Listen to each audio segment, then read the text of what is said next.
નમસ્કાર ખેડૂત મિત્રો, હું યશ ડોબરિયા પ્રાઇમ એગ્રીકેરમાંથી ગોંડલ.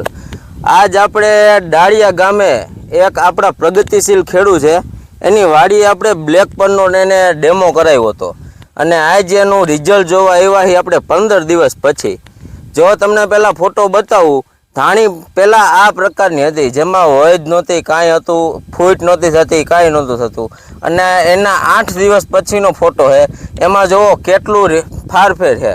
હવે આપણે એના ખેડૂતને પૂછી કે પહેલાં શું હતું અને નાખ્યા પછી કેવું થયું.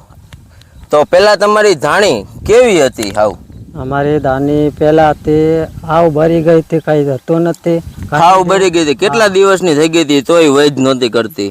ઘણા દિવસ થઈ, મહિનો દીની થઈ ગઈ હતી ને, તોય આવડી નાની નાની જ હતી. પછી તમે આ ખાતર નાખ્યું, પછી ખાતર નાખ્યું, પછી આવી થઈ ગઈ. પછી જો ખેડૂત મિત્ર, અત્યારે એમના મોઢેથી જ સાંભળેલું કે મહિના દિવસની થઈ ગઈ હોવા છતાં પણ એની ધાણી વૈધ કરતી નહોતી. અને જ્યારે એને બ્લેક પલ ખાતરનો ઉપયોગ કરેલ છે ત્યારે તમને રિઝલ્ટ જોઈ શકો છો. આ બાજુ જોવો એટલે તમને હૈરું ભૈરું લાગશે અને આ બાજુ જોવો એટલે તમને કોક છોડવો જ લાગશે. એવું નથી કે આમાં અમે ધાણી ઓછી નાખી છે. આમાં જ્યારે ધાણી નાની હતી ત્યારે બળી અને બધી સુકાઈ ગયેલ છે અને આમાં બ્લેક પલ ખાતર નાખ્યું એટલે ધાણી સુકાણી નથી અને સારો એવો ઉગાવો પણ લઈ ગઈ છે.